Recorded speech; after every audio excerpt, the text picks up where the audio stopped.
Hello fellow super nerd friends, it's Becky, and welcome to Exciting Friday. I was going to do this outside, but now there's a thunderstorm. So that's exciting. Also, my mom's up in Bellingham, moving my sister suddenly, and she might come back with a pug, so that's exciting. We also might be seeing Man of La Mancha at our high school, which is cool, and there are only 3 days left until Star Kid, which is more terrifying than exciting because I have to watch 3 musicals by then. There's also someone pulling into our driveway, which is exciting. I don't recognize that car, so that's weird. I watched Supernatural a lot yesterday, and there's a fangirl in there, well, just one fangirl, and her name is Becky, so that's kind of exciting maybe. But it reminds me, my youth director, Elizabeth, thought it would be awesome if her ringtone was Will Turner in Pirates of the Caribbean yelling Elizabeth in his awesome British accent. So it'd be kind of awesome if my ringtone, if it wasn't on vibrate, was Sam Winchester yelling Becky in his awesome non-British accent. Becky kind of drugs him and convinces him to marry her. I wouldn't go that far, but still. The guy from Sony came today and kind of freaked me out. He took apart my laptop, but there was lots of fiddling and crashing and smashing and cracking and exasperated sighs, and I was kind of worried. I just had to leave and let him do his thing. And now I'm pleased to say my laptop is working exactly as well as it was before he came and fixed it. But at least it's not working worse, right? So that's good. I have a new power adapter and a new piece in there, and it's looking really good. Also, Haley, I'm not sure how I feel about the fact that your grandparents have what looks like a water buffalo head on your wall. I kind of wonder how you got that through customs, but there's also a funny story. When we were in Tanzania on safari, there were a herd of water buffaloes, and our driver told us to be very quiet. And Joanna was absolutely terrified and said, "Don't look them in the eyes!" So she wouldn't react well to your water buffalo head. Also, Alexis, about your book, I don't think that counts as textual communication. I think that's kind of along the lines of Facebook posts. Because you're not really writing to us. It's more like sending your writing to us. I don't think it counts. I don't know. We'll see what Haley has to say. But I think that would be cool if you want to write a book. Alexis won't be surprised if I offer a different viewpoint on Paper Towns and Hunger Games than she did, because we disagree on many things.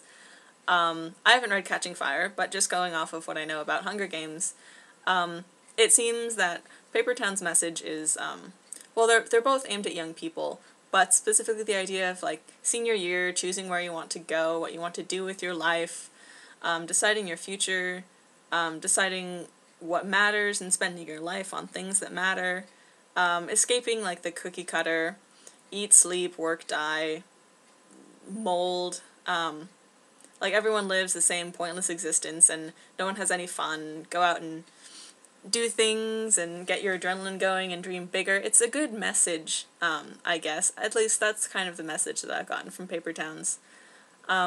It's very real and very applicable to everyone's life, even if you're not a high school senior, even if you're even out of college.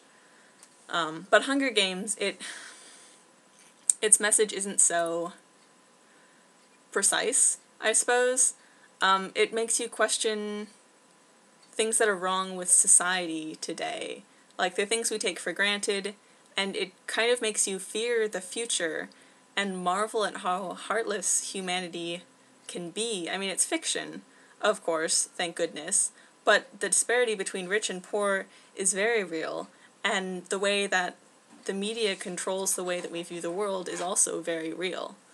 It's funny, I was rinsing my cereal bowl this morning, and somehow a drop of water made a really clear note, and it was beautiful. And so I kind of marveled at the water for a minute and just kind of played with it and wondered at the physics of water and how simple it is.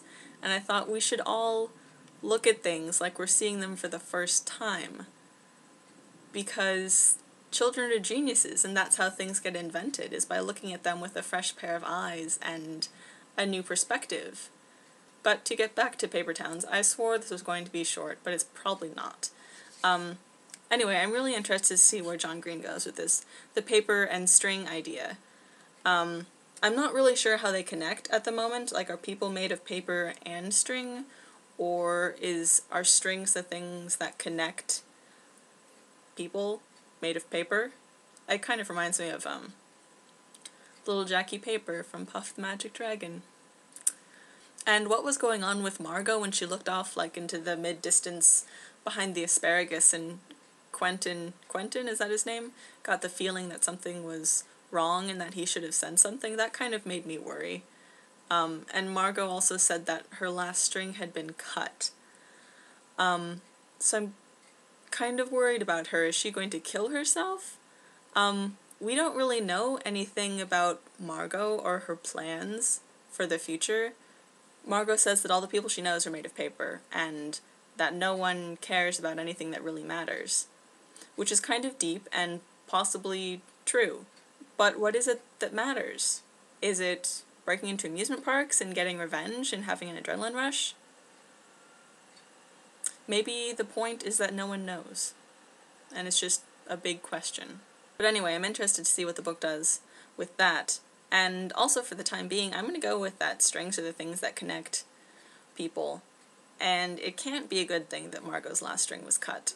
But maybe Quentin is her last string now. And maybe that's why she chose him to do this with her.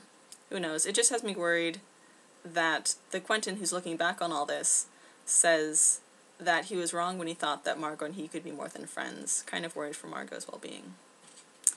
So excited to read more. And I guess that's it for today. Not much about the future. I suppose I talked about Hunger Games. That counts as the future. Hope you guys have a good day. And I will see you Saturday and Monday.